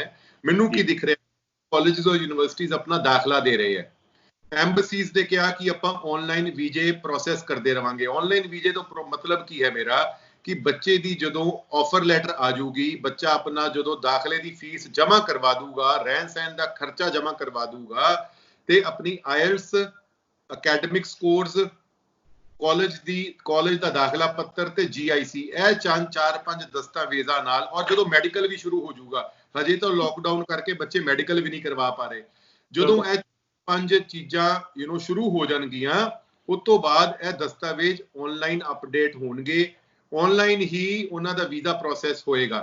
ਹੁਣ ਵੀਜ਼ਾ ਤੋਂ ਅਗਲਾ ਸਟੈਪ ਕੀ ਹੁੰਦਾ ਹੈ? ਬੱਚੇ ਦਾ ਬਾਇਓਮੈਟ੍ਰਿਕ। ਜਦੋਂ ਐਮਬੈਸੀ ਕਹਿ ਦਿੰਦੀ ਹੈ ਕਿ ਸਾਨੂੰ ਇਹ ਐਪਲੀਕੇਸ਼ਨ ਮਨਜ਼ੂਰ ਹੈ ਤੇ ਬੱਚੇ ਦਾ ਉਸ ਤੋਂ ਬਾਅਦ ਬਾਇਓਮੈਟ੍ਰਿਕ ਮੰਗਿਆ ਜਾਂਦਾ ਹੈ ਔਰ ਪਾਸਪੋਰਟ ਮੰਗਿਆ ਜਾਂਦਾ ਹੈ। तो ਉਹ ਇੱਕ ਬਹੁਤ ਇੰਪੋਰਟੈਂਟ ਸਟੇਜ ਹੈ ਜਿਹੜੀ ਇਸ ਵੇਲੇ ਮੈਨੂੰ ਹੁੰਦੀ ਨਹੀਂ ਦਿਖ ਰਹੀ ਕਿਉਂਕਿ ਫਿਜ਼ੀਕਲ ਕੰਟੈਕਟਸ ਬਾਇਓਮੈਟ੍ਰਿਕ ਵਿੱਚ ਬੜੇ ਵੱਡੇ ਲੈਵਲ ਤੇ ਹੁੰਦੇ ਆ। ਉਹ ਫਿਜ਼ੀਕਲ ਕੰਟੈਕਟਸ ਸ਼ਾਇਦ ਇਸ ਵੇਲੇ ਅਗਲੇ 1-1.5-2 ਮਹੀਨੇ ਚ ਮੈਨੂੰ ਹੁੰਦੇ ਨਜ਼ਰ ਨਹੀਂ ਆ ਰਹੇ। ਸੋ ਉਹਦਾ ਵੀ ਸੋਲੂਸ਼ਨ ਜੋ ਮੈਨੂੰ ਸਮਝ ਆਉਂਦਾ ਕੀ ਹੋਏਗਾ ਕਿ ਜਿਹੜੇ ਬੱਚੇ ਦਾ ਆਨਲਾਈਨ ਵੀਜ਼ਾ ਲੱਗ ਜੂਗਾ ਉਹਨੂੰ ਕਿਹਾ ਜਾਏਗਾ ਕਿ ਤੂੰ ਆਪਣੀ ਕਲਾਸਾਂ ਸ਼ੁਰੂ ਕਰ ਦੇ ਕਿਉਂਕਿ ਤੇਰਾ ਆਨਲਾਈਨ ਤੈਨੂੰ ਮਨਜ਼ੂਰੀ ਮਿਲ ਗਈ ਹੈ। ਇਨ ਪ੍ਰਿੰਸੀਪਲ ਤੇਰਾ ਵੀਜ਼ਾ ਅਪਰੂਵ ਹੋ ਗਿਆ ਹੈ। ਜਦੋਂ ਐਪਲੀਕੇਸ਼ਨ ਸੈਂਟਰ ਖੁੱਲਣਗੇ, ਜਦੋਂ ਬਾਇਓਮੈਟ੍ਰਿਕਸ ਸ਼ੁਰੂ ਹੋਣਗੀਆਂ ਔਰ ਜਦੋਂ ਪਾਸਪੋਰਟ ਸਬਮਿਸ਼ਨ ਸ਼ੁਰੂ ਹੋਣਗੀਆਂ ਤੂੰ ਉਦੋਂ ਇਹ ਸਾਰਾ ਕੁਝ ਕਰਕੇ ਆਪਣਾ ਟਰੈਵਲ ਕਰ ਪਾਏਗਾ। ਬਟ ਆਨਲਾਈਨ ਵੀਜ਼ਾ ਅਪਰੂਵਲ ਦੇ ਨਾਲ ਐਟਲੀਸਟ ਉਹ ਆਪਣੀ ਆਨਲਾਈਨ ਐਜੂਕੇਸ਼ਨ ਸ਼ੁਰੂ ਕਰ ਪਾਏਗਾ ਕਿਉਂਕਿ ਇੰਡੀਆ ਵਿੱਚ ਬੈਠ ਕੇ ਤੁਸੀਂ ਆਪਣੇ ਟੋਟਲ ਕੋਰਸ ਦਾ 50% ਹਿੱਸਾ ਪੜ੍ਹ ਸਕਦੇ ਹੋ ਔਰ ਵਰਕ ਲਈ ਐਲੀਜੀਬਲ ਹੋ ਸਕਦੇ ਹੋ। ਸੋ ਬੜਾ ਵੱਡਾ ਅਨਾਉਂਸਮੈਂਟ ਹੈ। ਸੋ ਪਹਿਲੇ ਕੀ ਹੁੰਦਾ ਸੀ ਕਿ ਜਦੋਂ ਤੁਸੀਂ ਕੈਨੇਡਾ ਦੀ ਧਰਤੀ ਤੇ ਕਦਮ ਰੱਖਦੇ ਸੀ ਉਦੋਂ ਤੋਂ ਹੀ ਤੁਹਾਡਾ ਐਜੂਕੇਸ਼ਨ ਸ਼ੁਰੂ ਹੁੰਦੀ ਸੀ। तो प्रीवियस पॉलिसी वर्क परमिट और एजुकेशन ਨੂੰ ਲੈ ਕੇ ਕੀ ਸੀ ਕਿ ਜਦੋਂ ਤੁਹਾਡਾ ਵੀਜ਼ਾ ਲੱਗਦਾ ਸੀ ਤੁਸੀਂ ਕੈਨੇਡਾ ਵਿੱਚ ਜਾ ਕੇ ਪੜ੍ਹਾਈ ਜਦੋਂ ਸ਼ੁਰੂ ਕਰਦੇ ਸੀ ਤੇ ਅਗਰ ਸਾਲ ਦੀ ਪੜ੍ਹਾਈ ਹੈ ਤੇ ਸਾਲ ਦਾ ਵਰਕ ਵੀਜ਼ਾ, ਅਗਰ 2 ਸਾਲ ਦੀ ਪੜ੍ਹਾਈ ਹੈ ਤੇ 2 ਜਾਂ 3 ਸਾਲ ਦਾ ਵਰਕ ਵੀਜ਼ਾ ਮਿਲਦਾ ਸੀ ਜਿਹਨੂੰ ਆਪਾਂ PWP ਕਹਿੰਦੇ ਆ, ਪੋਸਟ ਗ੍ਰੈਜੂਏਸ਼ਨ ਵਰਕ ਪਰਮਿਟ। ਹੁਣ ਇਹਨਾਂ ਨੇ ਇਹਦੇ ਵਿੱਚ ਕੀ ਅਮੈਂਡਮੈਂਟ ਲੈ ਕੇ ਆਏ ਆ ਕਿ ਜੇ 2 ਸਾਲ ਦੀ ਪੜ੍ਹਾਈ ਹੈ ਤਾਂ ਤੁਸੀਂ 1 ਸਾਲ ਤੱਕ ਉਹ ਪੜ੍ਹਾਈ ਇੰਡੀਆ ਵਿੱਚ ਬੈਠ ਕੇ ਜਾਂ ਕਿਸੇ ਵੀ ਮੁਲਕ ਵਿੱਚ ਬੈਠ ਕੇ ਕੈਨੇਡਾ ਆਏ ਬਗੈਰ ਵੀ ਕਰ ਸਕਦੇ ਹੋ ਆਨਲਾਈਨ ਡਿਸਟੈਂਸ ਐਜੂਕੇਸ਼ਨ ਦੇ ਥਰੂ ਔਰ ਉਹ 1 ਸਾਲ ਵੀ ਤੁਹਾਡੇ PGWP ਵਿੱਚ ਕੰਸੀਡਰ ਹੋਏਗਾ। ਸੋ ਜੇ 2 ਸਾਲ ਦਾ ਕੋਰਸ ਹੈ ਤੁਸੀਂ ਸਾਲ ਫॉर ਐਗਜ਼ਾਮਪਲ ਜਿਹੜੇ ਬੱਚੇ ਦਾ ਮਈ ਸੈਸ਼ਨ ਸ਼ੁਰੂ ਜਿੰਨੇ ਬੱਚੇ ਨੇ ਕਰਨਾ ਸੀ ਉਹ ਮਈ ਤੋਂ ਸਤੰਬਰ ਤੋਂ ਜਨਵਰੀ ਜੇ ਇੰਡੀਆ ਵਿੱਚ ਲਾ ਲੂਗਾ ਔਰ ਜਨਵਰੀ ਵਿੱਚ ਜਾ ਕੇ ਕੈਨੇਡਾ ਵਿੱਚ ਆਪਣਾ ਦੂਸਰਾ ਸਾਲ ਸ਼ੁਰੂ ਕਰੂਗਾ ਤੇ 2 ਸਾਲ ਉਹਦੇ ਜਦੋਂ ਕੰਪਲੀਟ ਹੋ ਜਾਂਦੇ ਆ, ਮਤਲਬ ਸਾਲ ਕੈਨੇਡਾ ਵਿੱਚ ਜਦੋਂ ਕੰਪਲੀਟ ਹੋ ਜਾਂਦਾ ਹੈ ਤਾਂ ਵੀ ਵਰਕ ਪਰਮਿਟ ਉਹਨੂੰ 2 ਜਾਂ 3 ਸਾਲ ਦਾ ਮਿਲ ਸਕਦਾ ਹੈ। ਸੋ ਇਹ ਇੱਕ ਬੇਸਿਕ ਮੇਜਰ ਡਿਵੈਲਪਮੈਂਟ ਹੈ ਜਿਹਦੇ ਨਾਲ ਬੱਚੇ ਆਨਲਾਈਨ ਐਜੂਕੇਸ਼ਨ ਦਾ ਔਰ PGWP ਦਾ ਪੂਰਾ ਫਾਇਦਾ ਲੈ ਸਕਦੇ। ਕਿ ਜਿਹੜੀ ਚੀਜ਼ ਤੁਸੀਂ ਬੜੀ ਕਲੈਰਿਟੀ ਦੇ ਨਾਲ ਦੱਸੀ ਕਿ ਬਾਇਓਮੈਟ੍ਰਿਕ ਦਾ ਕੀ ਕੰਮ ਹੁੰਦਾ ਜਾਂ ਫਿਰ ਹੋਰ ਜਿਹੜੇ ਦਸਤਾਵੇਜ਼ ਚਾਹੀਦੇ ਨੇ ਉਹਦੇ ਬਾਰੇ ਦੱਸਿਆ, ਪਰ ਸਭ ਤੋਂ ਪਹਿਲੀ ਚੀਜ਼ ਜਿਹੜੀ ਹੁੰਦੀ ਆ ਆਇਲਸ ਹੁੰਦੀ ਆ, ਉਹ ਮੇਰੇ ਵਰਗਿਆਂ ਵਾਸਤੇ ਤਾਂ ਬਹੁਤ ਵੱਡੀ ਗੱਲ ਹੋ ਜਾਂਦੀ ਆ। ਪਰ ਜੇ ਹੁਣ ਇਸ ਦੌਰਾਨ ਉਹੀ ਨਾ ਹੋਈ ਤੇ ਸਤੰਬਰ ਦੇ ਵਿੱਚ ਫਿਰ ਥੋੜਾ ਜਿਹਾ ਔਖਾ ਨਹੀਂ ਹੋ ਜਾਊਗਾ ਬੀਰ ਸਾਹਿਬ? ਮਨਦੀਪ, ਸੋ ਹਜੇ ਵੀ ਬਹੁਤ ਬੱਚਾ, ਸੋ ਮੈਂ ਆਪਣੀ ਟੀਮ ਦੇ ਨਾਲ ਗੱਲ ਕਰ ਰਿਹਾ ਸੀ ਪਿਰਾਮਿਡ ਦੇ ਵਿੱਚ, ਮੈਂ ਕਿਹਾ ਕਿ ਇਸ ਵੇਲੇ ਕੀ ਰੁਝਾਨ ਚੱਲ ਰਿਹਾ। ਸੋ ਹਜੇ ਵੀ ਕਾਫੀ ਬੱਚਿਆਂ ਦੇ ਕੋਲ ਪਹਿਲੇ ਦੀ ਆਇਲਟਸ ਕੀਤੀ ਹੋਈ ਪਈ ਹੈ ਜਿਨ੍ਹਾਂ ਦਾ ਮਈ ਵਿੱਚ ਨਹੀਂ ਲੱਗਿਆ। ਸੋ ਹਜੇ ਉਹੀ ਬਹੁਤ ਸਟੂਡੈਂਟ ਪੋਪੂਲੇਸ਼ਨ ਅਵੇਲੇਬਲ ਹੈ। ਬਟ ਨੀਡਲੈਸ ਟੂ ਸੇ ਹੁਣ ਜਿਵੇਂ ਜਿਵੇਂ ਟਾਈਮ ਵੱਧ ਰਿਹਾ ਹੈ ਉਵੇਂ IELTS ਆਇਲਸ ਵੀ ਆਪਣੇ ਆਪ ਨੂੰ ਮੋਡੀਫਾਈ ਕਰ ਰਹੀ ਹੈ, ਆਨਲਾਈਨ ਮੋਡਿਊਲਸ ਤਿਆਰ ਕਰ ਰਹੀ ਹੈ। ਹੁਣ ਇਹਨਾਂ ਨੇ ਆਇਲਟਸ ਇੰਡੀਕੇਟਰ ਕਰਕੇ ਇੱਕ ਪ੍ਰੋਗਰਾਮ ਸ਼ੁਰੂ ਕੀਤਾ ਹੈ ਜਿਹਦੀ ਐਕਸੈਪਟੇਬਿਲਿਟੀ ਦੀ ਕਨਫਰਮੇਸ਼ਨ ਹਜੇ ਕਾਲਜਾਂ ਯੂਨੀਵਰਸਿਟੀਆਂ ਵੱਲੋਂ ਆਣੀ ਬਾਕੀ ਹੈ। ਕੁਝ ਕਾਲਜਾਂ ਨੇ ਕਹਿ ਦਿੱਤਾ ਕਿ ਆਪਾਂ ਆਇਲਟਸ ਇੰਡੀਕੇਟਰ ਨੂੰ ਮੰਨਾਂਗੇ, ਕਿਉਂਕਿ ਨਾਮ ਹੀ ਆਇਲਟਸ ਇੰਡੀਕੇਟਰ ਹੈ, मतलब इंडिकेशन ऑफ एक्चुअल आइल्स। कोई अल्टरनेटिव है इसका? हाँ, कोई अल्टरनेटिव है इसका?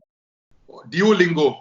हाँ, तो ਡਿਊਲਿੰਗੋ ਕਰਕੇ ਵੀ ਇੱਕ ਟੈਸਟ ਹੈ ਜਿਹੜਾ ਤੁਸੀਂ ਆਨਲਾਈਨ ਜਾ ਕੇ ਦੇ ਸਕਦੇ ਹੋ। 1 ਘੰਟੇ ਦਾ ਟੈਸਟ ਹੈ, $50 ਇਹਦੀ ਫੀਸ ਹੈ ਜਿਹੜਾ ਤੁਸੀਂ ਜਾ ਕੇ ਦੇ ਸਕਦੇ ਹੋ। ਬਟ ਹਾਂ, ਜੇ ਤੁਸੀਂ ਕਹੋ ਕਿ ਇਨ ਪਰਸਨ ਟੈਸਟ ਨਾਲੋਂ ਆਇਲਟਸ ਇੰਡੀਕੇਟਰ ਔਰ ਡਿਊਲਿੰਗੋ ਕੀ ਬੈਟਰ ਹੈ ਜਾਂ ਨਹੀਂ ਹੈ, ਕਹੂੰਗਾ ਬਿਲਕੁਲ ਬੈਟਰ ਹੈ, ਕਿਉਂਕਿ ਆਲਟਰਨੇਟਿਵ ਹੀ ਨਹੀਂ ਹੈ। ਅੱਛਾ, ਜਿੱਥੇ ਕਾਲਜਾਂ ਯੂਨੀਵਰਸਿਟੀਆਂ ਨੇ ਐਕਸੈਪਟ ਕਰਨੇ ਸ਼ੁਰੂ ਕਰਤੇ, ਅਗਲਿਆਂ ਦੀ ਰਿਸਰਚ ਟੀਮ ਬੈਠੀ ਹੋਈ ਹੈ ਟੈਸਟ ਦੀ ਆਥੈਂਟਿਸਿਟੀ ਚੈੱਕ ਕਰਨ ਨੂੰ, ਜੇ ਉਹ ਐਕਸੈਪਟ ਕਰ ਰਹੇ ਹੈ ਤੇ ਆਈ ਐਮ ਸ਼ੋਰ ਐਮਬੈਸੀਆਂ ਨੂੰ ਵੀ ਪ੍ਰੋਬਲਮ ਨਹੀਂ ਹੋਏਗੀ। ਬਟ ਇਸ ਵੇਲੇ ਐਮਬੈਸੀ ਵੱਲੋਂ ਕੋਈ ਕਿਸੇ ਪ੍ਰਕਾਰ ਦੀ ਪੁਸ਼ਟੀ ਨਹੀਂ ਆਈ ਹੈ ਕਿ ਆਪਾਂ ਡਿਊਲਿੰਗੋ ਨੂੰ ਜਾਂ ਆਇਲਟਸ ਇੰਡੀਕੇਟਰ ਨੂੰ ਐਕਸੈਪਟ ਕਰਾਂਗੇ। ਇਸ ਵੇਲੇ ਉਹ ਹਜੇ ਵੀ ਬੜੀ ਕਲੈਰਿਟੀ ਦੇ ਨਾਲ ਕਹਿ ਰਹੇ ਹੈ ਕਿ ਵੈਬਸਾਈਟ ਕੀ ਕਹਿ ਰਹੀ ਹੈ ਕਿ SDS ਦੇ ਵਿੱਚ ਅਪਲਾਈ ਕਰਨ ਦੇ ਲਈ IELTS ਦਾ ਸਕੋਰ ਮੰਨਿਆ ਜਾਊਗਾ, ਔਰ ਜਿਹਦੇ ਲਈ ਰਿਕੁਆਇਰਮੈਂਟ 6 ਹਰ ਇੱਕ ਮੋਡ ਬੈਂਡ ਵਿੱਚ ਚਾਹੀਦੇ ਆ, 6 ਈਚ, ਓਵਰਆਲ 6 ਜਾਂ 6.5 ਹੋ ਸਕਦੇ ਆ। ਹਾਂ, ਐਮਬੈਸੀ ਅਗਰ ਕੱਲ ਦੀ ਡੇਟ ਵਿੱਚ ਕੋਈ ਅਨਾਉਂਸਮੈਂਟ ਕਰ ਦਿੰਦੀ ਹੈ ਕਿ ਆਪਾਂ ਆਲਟਰਨੇਟ ਟੈਸਟਿੰਗ ਐਕਸੈਪਟ ਕਰ ਲਵਾਂਗੇ, ਫਿਰ ਤਾਂ ਬੈਟਰ ਹੈ। ਬਟ ਕੀ ਫਾਈਲ ਡਿਊਲਿੰਗੋ ਨਾਲ ਔਰ ਆਇਲਟਸ ਇੰਡੀਕੇਟਰ ਨਾਲ ਬਿਲਕੁਲ ਲੱਗ ਸਕਦੀ ਹੈ, ਬਟ SDS ਪ੍ਰਣਾਲੀ ਵਿੱਚ ਲੱਗੂਗੀ ਜਿਹੜੀ ਕਿ ਇੱਕ ਪ੍ਰਾਇੋਰਟੀ ਪ੍ਰੋਸੈਸਿੰਗ ਪ੍ਰਣਾਲੀ ਹੈ, ਉਹ ਨਹੀਂ ਲੱਗ ਸਕਦੀ। ਤੁਹਾਨੂੰ ਪਤਾ ਹੋਏਗਾ ਕਿ ਕੈਨੇਡਾ ਵਿੱਚ ਸਟੂਡੈਂਟ ਵੀਜ਼ੇ ਵਿੱਚ ਫਾਈਲ ਲਾਉਣ ਦੇ 3 ਤਰੀਕੇ ਆ। ਪਹਿਲਾ ਤਰੀਕਾ SDS, ਜਿਹਨੂੰ ਆਪਾਂ ਫਾਸਟਰ ਪ੍ਰੋਸੈਸਿੰਗ ਕਹਿੰਦੇ ਆ। ਦੂਜਾ ਤਰੀਕਾ ਨੌਨ SDS ਜਾਂ ਜਨਰਲ, ਜਿਹਦੇ ਵਿੱਚ ਅਗਰ ਤੁਹਾਡੇ 6 ਈਚ ਬੈਂਡ ਨਹੀਂ ਆਉਂਦੇ, ਇੱਕ ਵਿੱਚ 5.5 ਬੈਂਡ ਰਹਿ ਗਿਆ, ਤਾਂ ਤੁਸੀਂ ਜਨਰਲ ਪ੍ਰਣਾਲੀ ਵਿੱਚ ਲਾ ਸਕਦੇ ਹੋ। ਤੀਜਾ ਹੈ ਯੂਨੀਵਰਸਿਟੀ ਚੈੱਕਲਿਸਟ, ਜਿਹਦੇ ਵਿੱਚ ਅਗਰ ਤੁਸੀਂ ਯੂਨੀਵਰਸਿਟੀ ਵਿੱਚ ਦਾਖਲਾ ਲੈ ਰਹੇ ਹੋ ਤੇ ਤੁਸੀਂ ਯੂਨੀਵਰਸਿਟੀ ਪ੍ਰਣਾਲੀ ਵਿੱਚ ਅਪਲਾਈ ਕਰ ਸਕਦੇ ਹੋ। ਬੈਂਡ ਰਿਕੁਆਇਰਮੈਂਟ ਅਗਰ ਘੱਟ ਵੀ ਹੈ ਤਾਂ ਵੀ ਐਕਸੈਪਟੇਬਲ ਹੈ। ਸੋ ਕਰੰਟ ਸਿਨੈਰੀਓ ਵਿੱਚ ਪਹਿਲੀ ਜਿਹੜੀ ਕੈਟੇਗਰੀ ਹੈ ਉਹ ਰੂਲ ਆਊਟ ਹੋ ਗਈ ਜੇ ਤੁਸੀਂ ਆਇਲਟਸ ਇੰਡੀਕੇਟਰ ਜਾਂ ਡਿਊਲਿੰਗੋ ਦੇ ਬੇਸ ਤੇ ਟੈਸਟ ਦੇ ਰਹੇ ਹੋ। ਦੂਸਰੀ ਔਰ ਤੀਸਰੀ ਪ੍ਰਣਾਲੀ ਵਿੱਚ ਹਜੇ ਵੀ ਫਾਈਲ ਲਾ ਸਕਦੇ ਹੋ ਔਰ ਵੀਜ਼ੇ ਆ ਸਕਦੇ ਹਨ। ਅੱਛਾ, ਇਹ ਇਸ ਤਰ੍ਹਾਂ ਹੈ ਕਿ ਵਿਦੇਸ਼ ਜਾ ਕੇ ਪੜ੍ਹਨਾ, ਉੱਥੇ ਵਿਦੇਸ਼ੀ ਸਟੂਡੈਂਟਸ ਆਉਂਦੇ ਨੇ, ਕਈ ਕੰਟਰੀਆਂ ਤੋਂ ਲੋਕ ਆ ਕੇ ਕਲਾਸਾਂ ਦੇ ਵਿੱਚ ਬਹਿੰਦੇ ਨੇ, ਪੜ੍ਹਦੇ ਨੇ। ਪਰ ਹੁਣ ਕਰੋਨਾ ਵਾਇਰਸ ਦਾ ਜੋ ਪ੍ਰਕੋਪ ਹੈਗਾ ਕਿ ਮੈਨ ਟੂ ਮੈਨ ਹੋ ਰਹੀ ਹੈ ਬਿਮਾਰੀ, ਕੋਈ ਪਿੰਡ ਦਾ ਸਕੂਲ ਤਾਂ ਹੈ ਨਹੀਂ ਕਿ ਲਾਗੇ ਲਾਗੇ ਪਿੰਡਾਂ ਤੋਂ ਲੋਕ ਇਕੱਠੇ ਹੋ ਜਾਣੇ ਤੇ ਅਸੀਂ ਇਕੱਠਿਆਂ ਨੇ ਬਹਿ ਜਾਣਾ। ਫਿਰ ਕੀ ਇਸ ਦਾ ਸਟੱਡੀ ਦੇ ਉੱਪਰ ਕੋਈ ਅਸਰ ਪਊਗਾ? ਕਲਾਸਿਸ ਦੇ ਵਿੱਚ ਜਿਹੜੇ ਦੂਰ ਦਰਾਡਿਓਂ ਲੋਕ ਆਉਣੇ ਨੇ, ਫਿਰ ਉਹ ਵੀ ਥੋੜਾ ਜਿਹਾ ਗੁਰੇਜ਼ ਕਰਨਗੇ ਕਿ ਅਸੀਂ ਇਹਨਾਂ ਦੇ ਨਾਲ ਨਹੀਂ ਬਹਿਣਾ, ਇੰਡੀਆ ਵਾਲਿਆਂ ਨਾਲ ਜਾਂ ਅਮਰੀਕਾ ਵਾਲਿਆਂ ਨਾਲ ਇਹਨਾਂ ਨੂੰ ਨਹੀਂ ਬਹਿਣਾ। ਕੋਈ ਇੱਦਾਂ ਦਾ ਅਸਰ ਪਊਗਾ? ਦੇਖੋ ਮਨਦੀਪ, ਕਰੋਨਾ ਵਾਇਰਸ ਕਿਸੇ ਰਿਲੀਜਨ ਸਪੈਸੀਫਿਕ ਜਾਂ ਕੰਟਰੀ ਸਪੈਸੀਫਿਕ ਤਾਂ ਅਟੈਕ ਨਹੀਂ ਕਰਦਾ। तो ਚਾਹੇ ਗੋਰਾ, ਚਾਹੇ ਹਿੰਦੁਸਤਾਨੀ ਹੈ, ਚਾਹੇ ਚਾਈਨੀਜ਼ ਹੈ, ਕਰੋਨਾ ਵਾਇਰਸ ਨੇ ਇਕੁਅਲ ਅਟੈਕ ਕਰਨਾ ਹੈ। ਜੇ ਬੰਦਾ ਆਪਣਾ ਧਿਆਨ ਨਹੀਂ ਰੱਖੂਗਾ, ਸੋਸ਼ਲ ਡਿਸਟੈਂਸਿੰਗ ਨੋਰਮ ਨਹੀਂ ਰੱਖੂਗਾ, ਤੇ ਉਹਦੇ ਲਈ ਕੋਈ ਕੰਟਰੀ ਦਾ ਭੇਦਭਾਵ ਤਾਂ ਹੈ ਨਹੀਂ। ਜੇ ਇੰਪੈਕਟ ਦੀ ਗੱਲ ਪੁੱਛ ਰਹੇ ਹੋ ਤਾਂ ਇੰਪੈਕਟ ਤਾਂ ਆਲਰੇਡੀ ਪੈ ਗਿਆ ਮੇਰੇ ਵੀਰ। ਜਿੱਥੇ ਮਈ ਵਿੱਚ ਸਾਡੀ ਇੰਡਸਟਰੀ ਤੋਂ 100 ਬੱਚਾ ਜਾਣਾ ਸੀ, ਐਗਜ਼ਾਮਪਲ ਦੇ ਰਹੇ ਹਾਂ, ਉੱਥੇ 50 ਰਹਿ ਗਏ ਮਈ ਸੈਸ਼ਨ ਲਈ।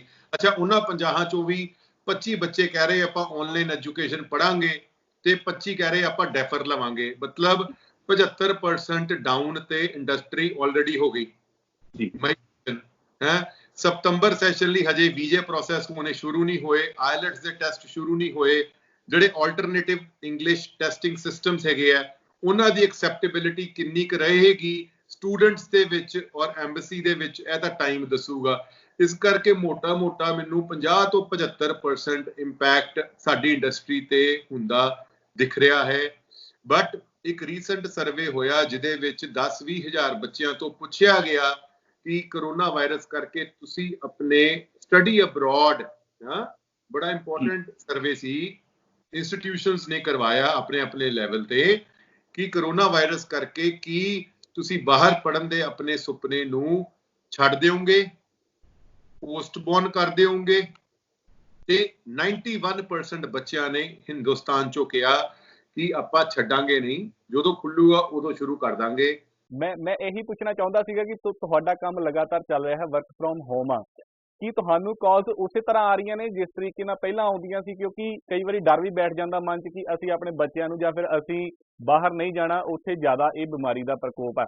ਪਰ ਹੁਣ ਜਿਸ ਤਰ੍ਹਾਂ ਤੁਹਾਨੂੰ ਕਾਲਸ ਕਿਸ ਤਰ੍ਹਾਂ ਆ ਰਹੀਆਂ, ਪਹਿਲਾਂ ਦੀ ਤਰ੍ਹਾਂ ਆ ਰਹੀਆਂ ਕਿ ਜਾਂ ਹੁਣ ਥੋੜਾ ਘਟੀਆਂ ਨੇ? ਕਾਫੀ ਘਟੀਆ ਮਨਦੀਪ, ਬਹੁਤ ਫਰਕ ਹੈ। ਉਹੀ ਤਾਂ ਮੈਂ ਕਹਿ ਰਿਹਾ, ਕਿਉਂਕਿ ਟੈਸਟਿੰਗ ਸਿਸਟਮਸ ਅਵੇਲੇਬਲ ਨਹੀਂ ਹੈ। ਜਿਹੜਾ ਬੱਚਾ 12ਵੀਂ ਦਾ ਐਗਜ਼ਾਮ ਦੇ ਕੇ ਤਿਆਰ ਹੋਣਾ ਸੀ ਬਾਹਰ ਜਾਣ ਲਈ, ਇੰਡੀਆ 'ਚ ਪੜਨ ਲਈ, ਉਹਨਾਂ ਹਜੇ ਐਗਜ਼ਾਮ ਅਜੇ ਉਹਨਾਂ ਬੱਚਿਆਂ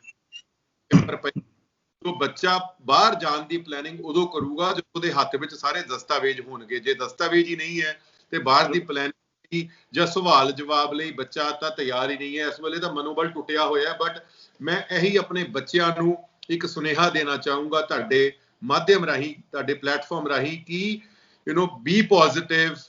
This crisis is temporary. This crisis is temporary, but your dreams are forever. ਤੁਹਾਡੇ ਸੁਪਨੇ ਨਹੀਂ ਟੁੱਟਣੇ ਚਾਹੀਦੇ। ਚਾਹੇ ਹਿੰਦੁਸਤਾਨ ਪੜ੍ਹਨਾ ਹੈ, ਕਾਮਯਾਬ ਹੋਣਾ ਹੈ, ਮੈਡੀਕਲ ਦੀ ਪੜ੍ਹਾਈ ਕਰਨੀ ਹੈ, ਇੰਜੀਨੀਅਰਿੰਗ ਦੀ ਕਰਨੀ ਹੈ, ਜਾਂ ਵਿਦੇਸ਼ਾਂ ਵਿੱਚ ਜਾ ਕੇ ਪੜ੍ਹਨਾ ਹੈ। ਇਹ ਇੱਕ ਕ੍ਰਾਈਸਿਸ ਜਿਹੜਾ ਹੈ ਬੜਾ ਟੈਂਪਰਰੀ ਹੈ, ਐਂਡ ਦਿਸ ਟੂ ਸ਼ੈਲ ਪਾਸ। ਔਰ ਤੁਹਾਡੇ ਸੁਪਨੇ ਬਿਲਕੁਲ ਵੀ ਨਹੀਂ ਟੁੱਟਣੇ ਚਾਹੀਦੇ, because they are forever. Pyramid e services ਭਰੋਸਾ ਦਿੰਦਾ ਕਿ ਜਿਹੜੇ ਨੌਜਵਾਨਾਂ ਦਾ ਸੁਪਨਾ ਹੈ ਉਹਨੂੰ ਬਿਲਕੁਲ ਟੁੱਟਣ ਨਹੀਂ ਦਿੱਤਾ ਜਾਊਗਾ। ਬਿਲਕੁਲ ਪੂਰੇ as per the guidelines of the embassy and the universities, we are completely with them. ਔਰ ਜਿੰਨਾ ਹੋ ਸਕੂਗਾ ਉਹਨਾਂ ਬੱਚਿਆਂ ਦਾ ਮਨੋਬਲ ਆਪਾਂ ਬਣਾਈ ਰੱਖਾਂਗੇ। ਜਿੰਨੇ ਜੋਗੇ ਹੋਵਾਂਗੇ ਉਹਨਾਂ ਬੱਚਿਆਂ ਨਾਲ ਮਿਲ ਜੁਲ ਕੇ ਕਰਦੇ ਰਵਾਂਗੇ। At the end of a day Pyramid e services ਨਾ ਹੀ ਕੋਈ ਵੀਜ਼ਾ ਗ੍ਰਾਂਟਿੰਗ ਅਥਾਰਟੀ ਹੈ, ਨਾ ਹੀ ਇੰਸਟੀਟਿਊਸ਼ਨ ਹੈ ਜੋ ਕਿ ਆਫਰ ਲੈਟਰ ਦਿੰਦੀ ਹੈ। ਜੋ ਜਿੱਦਾਂ ਇਹ ਕੜੀ ਬੇਸਿਕਲੀ ਇਸ ਕੜੀ ਵਿੱਚ 2-3 ਸਟੇਕ ਹੋਲਡਰਸ ਹੈ, ਸਟੂਡੈਂਟ, ਪਿਰਾਮਿਡ, ਕਾਲਜ, ਐਮਬੈਸੀ। ਜਦੋਂ ਇਹ ਚਾਰ ਆਪਸ ਚ ਮਿਲਦੀਆਂ ਹੈ ਤਾਂ ਇੱਕ ਸਕਸੈਸਫੁਲ ਵੀਜ਼ਾ ਐਪਲੀਕੇਸ਼ਨ ਸਾਹਮਣੇ ਆਉਂਦੀ ਹੈ। ਸੋ ਇਹ ਵਿੱਚੋਂ ਟੁੱਟ ਰਹੀ ਹੈ ਪਰ ਕੰਟੀਨਿਊਟੀ ਬਣੀ ਹੈ। ਜਦੋਂ ਜੁੜਨਗੀ ਡੈਫੀਨਿਟਲੀ ਵਾਪਸ ਜੁੜਨਗੇ। ਅਖੀਰ ਦੇ ਵਿੱਚ 2-3 ਸਵਾਲ ਮੈਂ ਜ਼ਰੂਰ ਪੁੱਛਣਾ ਚਾਹਾਂਗਾ ਕਿ ਉਧਰਲੀਆਂ ਸਰਕਾਰਾਂ ਜਾਂ ਇੱਧਰਲੀਆਂ ਸਰਕਾਰਾਂ, ਕਿਉਂਕਿ ਤੁਸੀਂ ਮਾਧਿਅਮ ਹੋ, ਬੱਚਿਆਂ ਨੂੰ ਉਧਰ ਭੇਜ ਰਹੇ ਹੋ, ਤੁਹਾਡਾ ਟ੍ਰੇਡ ਵੀ ਕਾਫੀ ਵੱਡੇ ਪੱਧਰ ਦੇ ਉੱਪਰ ਚੱਲ ਰਿਹਾ, ਕੋਈ ਸਰਕਾਰਾਂ ਦੀ ਸਹਾਇਤਾ ਮਿਲ ਰਹੀ ਹੈ ਤੁਹਾਨੂੰ? ਜੀ ਬੜਾ ਵਧੀਆ ਕੁਐਸਚਨ ਹੈ। ਇਨਫੈਕਟ ਆਪਾਂ ਬੜੇ ਵੱਡੇ ਲੈਵਲ ਤੇ ਬੱਚਿਆਂ ਦੇ ਨਾਲ ਇਸ ਵੇਲੇ ਇਨ ਟੱਚ ਹੋ ਰਹੇ ਸੀ, ਕਿਉਂਕਿ ਜਿਵੇਂ ਤੁਸੀਂ ਪੁੱਛਿਆ ਕਾਲਾਂ ਕਿੰਨੀਆਂ ਕਰ ਰਹੀਆਂ, ਜੇ ਇਸ ਵੇਲੇ 10 ਕਾਲਾਂ ਆ ਰਹੀਆਂ ਤੇ 5 ਮਾਪਿਆਂ ਦੀਆਂ ਆ ਰਹੀਆਂ ਪੁੱਛਣ ਲਈ ਕਿ ਸਾਡਾ ਬੱਚਾ ਕਹਿੰਦਾ ਕਿ ਆਪਾਂ ਠੀਕ ਠਾਕ ਹਾਂ, ਸਾਨੂੰ ਸਰਕਾਰ ਪੈਸੇ ਦੇ ਰਹੀ ਹੈ, ਕੈਨੇਡਾ ਦੀ ਸਰਕਾਰ, ਐਜ਼ ਅ ਸਟੂਡੈਂਟ, ਕੀ ਸੱਚ ਬੋਲਦਾ ਤੇ ਕਿਉਂਕਿ ਮਾਪਿਆਂ ਦਾ ਕੰਸਰਨ ਬੜਾ ਜੈਨੂਇਨ ਹੈ। ਕਿਉਂਕਿ at this point of time ਜਿੱਥੋਂ ਇੰਨਾ ਵੱਡੇ ਲੈਵਲ ਤੇ ਪੈਂਡੇਮਿਕ ਫੈਲ ਰਿਹਾ ਹੈ ਔਰ ਇੰਨੇ ਵੱਡੇ ਲੈਵਲ ਤੇ ਆਪਾਂ ਆਪਣੇ ਘਰਾਂ 'ਚ ਰਿਸਟ੍ਰਿਕਟ ਹੋ ਕੇ ਬੈਠੇ ਹੋਏ ਆ, ਮਾਪਿਆਂ ਦੇ ਬੱਚੇ ਜਿਹੜੇ ਇੰਨੀ ਦੂਰ ਬੈਠੇ ਹੋਏ ਆ ਉਹਨਾਂ ਦੇ ਦਿਮਾਗ 'ਚ ਡਰ ਜਾਂ ਭਾਤ ਰਹਿੰਦਾ ਹੀ ਹੈ। ਸੋ ਜਦੋਂ ਆਪਾਂ ਬੱਚਿਆਂ ਨਾਲ ਗੱਲਬਾਤ ਕਰਨੀ ਸ਼ੁਰੂ ਕੀਤੀ, ਜਦੋਂ ਗਵਰਨਮੈਂਟ ਦੀ ਗਾਈਡਲਾਈਨਸ ਪੜ੍ਹਨੀ ਸ਼ੁਰੂ ਕੀਤੀਆਂ ਤੇ ਪਤਾ ਲੱਗਾ ਕਿ ਜਿਹੜੇ ਬੱਚੇ ਗਏ ਸੀਗੇ ਪਿਛਲੇ ਸਾਲ ਔਰ ਉਹਨਾਂ ਨੇ ਅਗਰ ਥੋੜਾ ਬਹੁਤਾ ਪਾਰਟ ਟਾਈਮ ਕੰਮ ਵੀ ਕੀਤਾ ਸੀ, ਉਹਨਾਂ ਨੂੰ ਵੀ $2,000 ਸਰਕਾਰ ਦੇ ਰਹੀ ਹੈ। ਜਿਹੜੇ ਨਵੇਂ ਬੱਚੇ ਵੀ ਗਏ ਆ ਉਹਨਾਂ ਨੂੰ ਵੀ $1,250 ਦੇ ਰਹੀ ਹੈ। ਐਟ ਦਾ ਸੇਮ ਟਾਈਮ ਸਾਨੂੰ ਮਾਣ ਕਰਨਾ ਚਾਹੀਦਾ ਹੈ ਉਹਨਾਂ NGOs ਤੇ, ਗੁਰਦੁਆਰਿਆਂ ਤੇ, ਸਿੱਖ ਐਸੋਸੀਏਸ਼ਨਸ ਤੇ ਜਿਹੜਾ ਬੱਚਿਆਂ ਦੀ ਮਦਦ ਕਰਨ ਲਈ ਵੱਧ ਚੜ ਕੇ ਸਾਹਮਣੇ ਆਈਆਂ। ਮੈਂ ਸੈਲੂਟ ਕਰਦਾ ਹਰ ਇੱਕ ਉਸ ਇਨਸਾਨ ਨੂੰ, ਹਰ ਇੱਕ ਉਸ ਐਸੋਸੀਏਸ਼ਨ ਨੂੰ, ਕੈਨੇਡਾ ਵਿੱਚ, ਹਿੰਦੁਸਤਾਨ ਵਿੱਚ, ਹਰ ਪਾਸੇ, ਜੋ ਕਿ ਬੱਚਿਆਂ ਦੀ, ਖਾਸ ਕਰ ਆਪਣੇ ਇੰਟਰਨੈਸ਼ਨਲ ਸਟੂਡੈਂਟਸ ਦੀ ਮਦਦ ਕਰ ਰਹੀ ਹੈ, ਆਪਣੀ ਕਮਿਊਨਿਟੀ ਦੀ ਮਦਦ ਕਰ ਰਹੀ ਹੈ। ਫॉर दैट ਮੈਟਰ ਮੈਂ ਦੈਨਿਕ ਸਵੇਰਾ ਨੂੰ ਵੀ ਬੜਾ ਫੋਲੋ ਕੀਤਾ। ਜਿਵੇਂ ਤੁਸੀਂ ਲੋਕਾਂ ਨੇ ਬੜਾ ਚੰਗਾ ਉਪਰਾਲਾ ਕੀਤਾ, ਜਾ ਕੇ ਲੋਕਾਂ ਦੇ ਘਰਾਂ 'ਚ ਰਾਸ਼ਨ ਵੰਡੇ, ਹਜ਼ਾਰਾਂ ਦੀ ਤਾਦਾਦ ਵਿੱਚ ਜਾ ਕੇ ਜਿਹੜੇ ਨੀਡੀ ਸੀਗੇ, ਮੇਰੇ ਖਿਆਲ 4-5 ਹਜ਼ਾਰ ਫੈਮਲੀਆਂ ਨੂੰ ਤਾਂ ਤੁਹਾਡੇ ਮਾਧਿਅਮ ਰਾਹੀਂ ਵੀ ਰਾਸ਼ਨ ਮਿਲਿਆ। ਸੋ ਬੜਾ ਵੱਡਾ ਵਧੀਆ ਉਪਰਾਲਾ ਸੀ ਤੁਹਾਡੇ ਵੱਲੋਂ ਵੀ। ਸੋ ਹਰ ਇੱਕ ਉਸ ਇਨਸਾਨ ਨੂੰ, ਹਰ ਇੱਕ ਉਸ ਐਸੋਸੀਏਸ਼ਨ ਨੂੰ, ਇੰਸਟੀਟਿਊਸ਼ਨ ਨੂੰ ਜੋ ਕਿ ਇਸ ਵੇਲੇ ਕਮਿਊਨਿਟੀ ਦੀ, ਸੋਸਾਇਟੀ ਦੀ, ਲੋਕਾਂ ਦੀ ਮਦਦ ਕਰ ਰਹੀ ਹੈ, we should be thankful to all those people. ਸੋ ਬੱਚੇ ਸੁਖ ਸ਼ਾਂਤੀ ਨਾਲ ਉੱਥੇ ਰਹਿ ਰਹੇ ਹੈ। ਗਵਰਨਮੈਂਟ ਪੂਰੀ ਸਪੋਰਟ ਕਰ ਰਹੀ ਹੈ, ਫਾਈਨੈਂਸ਼ੀਅਲ ਵੀ ਕਰ ਰਹੀ ਹੈ, ਮੈਂਟਲ ਵੀ, ਸਾਈਕੋਲੋਜੀਕਲ ਮਦਦ ਵੀ ਕਰ ਰਹੀ ਹੈ। ਬੜੇ ਵੱਡੇ ਲੈਵਲ ਤੇ ਉੱਥੇ ਇੰਸਟੀਟਿਊਸ਼ਨਸ, ਹੈਲਥ ਹਸਪੀਟਲਸ ਬੱਚਿਆਂ ਦੀ ਕਾਉਂਸਲਿੰਗਸ ਕਰ ਰਹੀਆਂ, ਜਿਹੜੇ ਬੱਚੇ ਘਰ ਬੈਠੇ ਥੋੜੇ ਜਿਹੇ ਸਟ੍ਰੈਸ ਵਿੱਚ ਆ ਰਹੇ ਹੈ। ਕੋਈ 에ਅਰਲਾਈਨ ਦੇ ਬਾਰੇ ਕੋਈ ਜਾਣਕਾਰੀ ਪ੍ਰਾਪਤ ਹੋਈ ਹੈ ਤੁਹਾਡੇ ਕੋਲ ਕਿ ਕਦੋਂ ਉੱਡਣਗੀਆਂ, ਕਦੋਂ ਆਉਣਗੀਆਂ? ਕਿਉਂਕਿ 30 ਜੂਨ ਤੱਕ ਤਾਂ ਮੈਨੂੰ ਲੱਗਦਾ ਕਿ ਕਈ ਫਲਾਈਟਸ ਨੇ ਜਮਾ ਹੀ ਬੰਦ ਕੀਤਾ ਹੋਇਆ ਕਿ 30 ਜੂਨ ਤੱਕ ਅਸੀਂ ਕੁਝ ਵੀ ਨਹੀਂ ਉਡਾਉਣੀ, ਕੋਈ ਵੀ ਜਹਾਜ਼ ਨਹੀਂ ਉਡਾਉਣਾ। ਕਿਉਂਕਿ ਜਿਹੜੇ ਲੋਕ ਜਨਵਰੀ ਫਰਵਰੀ ਦੇ ਵਿੱਚ ਇੱਥੇ ਰਹਿਣ ਆਏ ਸੀਗੇ ਉਧਰੋਂ, ਜਾਂ ਫਿਰ ਘੁੰਮਣ ਫਿਰਨ ਆਏ ਸੀਗੇ, ਜਾਂ ਜਿਨ੍ਹਾਂ ਦੇ ਵੀਜ਼ੇ ਪਹਿਲਾਂ ਲੱਗੇ ਸੀਗੇ ਸਟੂਡੈਂਟਸ, ਉਹ ਇੱਧਰ ਆ ਕੇ ਆਪਣੇ ਮਾਪਿਆਂ ਨੂੰ ਮਿਲਣ ਆਏ ਸੀ, ਉਹ ਇੱਧਰ ਕੁਝ ਕੁ ਸਟਕ ਹੋਏ ਨੇ, ਉਹ ਫਿਰ ਕਦੋਂ ਕੁ ਤੱਕ ਜਾ ਪਾਉਣਗੇ? ਓਕੇ, ਸੋ ਦੇਖੋ, ਜਿਹੜੇ ਤਾਂ ਘੁੰਮਣ ਫਿਰਨ ਆਏ ਸੀ, ਅਗਰ ਰੈਜ਼ੀਡੈਂਟ ਸੀ ਔਰ ਸਿਟੀਜ਼ਨ ਸੀ, ਉਹਨਾਂ ਦਾ ਇੰਤਜ਼ਾਮ ਤਾਂ ਸਰਕਾਰ ਨੇ ਕਰਤਾ ਔਰ ਵਾਪਸ ਜਾ ਕੇ ਜਿਹੜੇ normal regular student, air India, air Canada ਵਰਗੀਆਂ ਵੱਡੀਆਂ 에ਅਰਲਾਈਨਸ ਨੇ ਆਲਰੇਡੀ ਅਨਾਉਂਸ ਕਰਤਾ ਕਿ 30 ਜੂਨ ਤੱਕ ਸਾਡੀਆਂ ਫਲਾਈਟਾਂ ਨਹੀਂ ਚੱਲਣਗੀਆਂ, ਜੋ ਕਿ ਤੁਸੀਂ ਵੀ ਹੁਣ ਮੈਂ ਹੁਣ ਇਹ ਤੇ ਜਿੱਦਾਂ ਜਿੱਦਾਂ ਡਿਵੈਲਪਮੈਂਟ ਹੋਏਗੀ, ਉਦਾਂ ਪਤਾ ਲੱਗੂਗਾ ਕਿ ਕੀ ਡਿਸੀਜਨਸ ਹੁੰਦੇ ਹੈ। But at the same time loss ਤਾਂ ਬਹੁਤ ਹੋ ਰਿਹਾ ਹੈ ਇੰਡਸਟਰੀ ਦਾ, ਟਰੈਵਲ ਇੰਡਸਟਰੀ ਦਾ ਔਨ ਅ ਹੋਲ, ਬਹੁਤ ਜ਼ਿਆਦਾ $1 ਬਿਲੀਅਨ ਇੰਡਸਟਰੀ ਹੈ, ਲਾਸ ਹੋ ਰਿਹਾ ਹੈ। ਸੋ ਆਪਾਂ ਤਾਂ ਇਹੀ ਮੰਗਦੇ ਹਾਂ ਵਾਹਿਗੁਰੂ ਸੱਚੇ ਪਾਤਸ਼ਾਹ ਤੋਂ ਕਿ everything, this pandemic should be over soon, ਮਹਾਮਾਰੀ ਖਤਮ ਹੋਵੇ ਔਰ ਬਿਜ਼ਨਸ ਆਪਣੇ ਰੈਗੂਲਰ ਫਲੋ। ਅਖੀਰ ਦੇ ਵਿੱਚ ਮੈਂ ਸਿਰਫ ਮਾਪਿਆਂ ਦੇ ਲਈ ਸੁਨੇਹਾ ਚਾਹੁੰਦਾ ਕਿ ਉਹਨਾਂ ਨੂੰ ਹੌਸਲਾ ਦਿੱਤਾ ਜਾਵੇ, ਕਿਉਂਕਿ ਤੁਹਾਡੀ ਉਧਰ ਲਗਾਤਾਰ ਗੱਲਬਾਤ ਚੱਲ ਰਹੀ ਹੈ, ਸਰਕਾਰਾਂ ਦੇ ਨਾਲ ਵੀ ਗੱਲਬਾਤ ਹੋ ਰਹੀ ਹੈ, ਉਧਰ ਸਟੂਡੈਂਟਸ ਦੇ ਨਾਲ ਵੀ ਗੱਲਬਾਤ ਹੋ ਰਹੀ ਹੈ। ਮਾਪਿਆਂ ਨੂੰ ਥੋੜਾ ਜਿਹਾ ਭਰੋਸਾ ਦਿਓ ਕਿ ਉਹਨਾਂ ਦੇ ਬੱਚੇ ਉੱਥੇ ਸੇਫ ਨੇ ਤੇ ਉਹਨਾਂ ਨੂੰ ਕਿਸ ਤਰੀਕੇ ਨਾਲ ਉੱਥੇ ਰਹਿਣਾ ਚਾਹੀਦਾ, ਥੋੜਾ ਜਿਹਾ ਭਰੋਸਾ ਤੇ ਥੋੜੀ ਜਿਹਾ ਵਿਸਤਾਰ ਤੇ ਸੁਨੇਹਾ ਦਿਓ ਜ਼ਰੂਰ। ਸੋ ਪਹਿਲੀ ਗੱਲ ਤਾਂ ਮੈਂ ਅਗੇਨ ਫਿਰ ਜਿਹੜੀ ਮੈਂ ਹੁਣ ਪਹਿਲੇ ਵੀ ਗੱਲ ਕਰਕੇ ਹਟਿਆ, that I can assure you ਕਿ ਤੁਹਾਡੇ ਬੱਚੇ ਉੱਥੇ ਬਿਲਕੁਲ ਸੇਫ ਨੇ, ਸਾਊਂਡ ਨੇ, government is taking full help ਸਾਡੀ ਬੱਚਿਆਂ ਨਾਲ। ਇਹ ਮੈਂ ਇਨਫੋਰਮੇਸ਼ਨ ਦੇ ਰਿਹਾ, ਆਪਣੇ ਵੱਲੋਂ ਨਹੀਂ ਦੇ ਰਿਹਾ, ਜਿਹੜੇ ਬੱਚਿਆਂ ਨਾਲ ਸਾਡੀ ਗੱਲਬਾਤ ਹੋ ਰਹੀ ਹੈ, ਹਰ ਰੋਜ਼ ਸਾਡਾ ਸਟਾਫ ਸੈਂਕੜੋਂ ਹੀ ਬੱਚਿਆਂ ਨੂੰ ਰੀਚ ਆਊਟ ਕਰ ਰਿਹਾ ਹੈ, ਉਹਨਾਂ ਨਾਲ ਗੱਲਬਾਤ ਕਰ ਰਿਹਾ ਹੈ, ਉਹਨਾਂ ਦੇ ਹਾਲ ਚਾਲ ਪੁੱਛ ਰਿਹਾ ਹੈ। ਸੋ ਇਹ ਇਨਫੋਰਮੇਸ਼ਨ ਉਹਨਾਂ ਦੇ ਮੂੰਹੋਂ ਹੀ ਆਪਾਂ ਤੁਹਾਡੇ ਤੱਕ ਸੁਨੇਹਾ ਪਹੁੰਚਾ ਰਹੇ ਹਾਂ, that they are safe, sound. Government ਬਹੁਤ ਮੈਜਰਸ ਲੈ ਰਹੀ ਹੈ, ਖਾਸ ਕਰ ਇੰਟਰਨੈਸ਼ਨਲ ਸਟੂਡੈਂਟਸ ਨੂੰ ਲੈ ਕੇ, ਕਿ ਉਹਨਾਂ ਦੇ ਦਿਮਾਗ ਵਿੱਚ ਕਿਸੇ ਪ੍ਰਕਾਰ ਦਾ ਕੋਈ ਵੀ ਸਟ੍ਰੈਸ ਨਾ ਹੋਵੇ, ਰਾਸ਼ਨ ਨੂੰ ਲੈ ਕੇ, ਨੌਕਰੀ ਨੂੰ ਲੈ ਕੇ। ਇਸ ਕਰਕੇ ਘਰ ਬੈਠੇ ਉਹਨਾਂ ਨੂੰ ਹਜ਼ਾਰਾਂ ਡਾਲਰ ਮੁਹੱਈਆ ਕਰਵਾਏ ਜਾ ਰਹੇ ਹੈ, ਤਾਂ ਕਿ ਉਹ ਕਿਸੇ ਪ੍ਰਕਾਰ ਦਾ ਕੋਈ ਵੀ ਸਟ੍ਰੈਸ ਨਾ ਲੈਣ ਔਰ ਆਰਾਮ ਨਾਲ ਘਰ ਬੈਠਣ। ਤੇ ਸੁਨੇਹਾ ਮੈਂ ਦੇਣਾ ਚਾਹਾਂਗਾ ਬੱਚਿਆਂ ਨੂੰ, ਕਈ ਵਾਰੀ ਆਪਾਂ ਤੈਸ਼ ਵਿੱਚ ਆ ਕੇ ਯਾਰਾਂ ਦੋਸਤਾਂ ਦੇ ਨਾਲ ਬਾਹਰ ਘੁੰਮਣ ਫਿਰਨ ਚੱਲ ਜਾਂਦੇ ਆ, ਹਾਲਾਂਕਿ ਇੰਡੀਆ ਵਾਂਗੂ ਉੱਥੇ ਸਟ੍ਰਿਕਟ ਲੋਕਡਾਊਨ ਨਹੀਂ ਕੀਤੇ ਗਏ, ਬਟ ਇਹਦਾ ਮਤਲਬ ਨਹੀਂ ਹੈ ਕਿ ਆਪਾਂ ਬਾਹਰ ਜਾਈਏ, ਘੁੰਮੀਏ ਫਿਰੀਏ ਤਾਂ। ਔਰ ਇਸ ਕਮਿਊਨਿਟੀ, ਕਿਉਂਕਿ ਇਹ virus community to community, man to man spread ਹੁੰਦਾ ਹੈ। ਸੋ ਜਿੰਨਾ ਸੋਸ਼ਲ ਡਿਸਟੈਂਸਿੰਗ ਗਾਈਡਲਾਈਨਸ ਦਾ ਆਪਾਂ ਉੱਥੇ ਫੋਲੋ ਕਰਾਂਗੇ, ਉਨਾ ਹੀ ਆਪਾਂ ਆਪਣੇ ਆਪ ਨੂੰ ਸੇਫ ਰੱਖਾਂਗੇ ਔਰ at the same time society ਔਰ ਕਮਿਊਨਿਟੀ ਨੂੰ ਵੀ ਸੇਫ ਰੱਖਾਂਗੇ।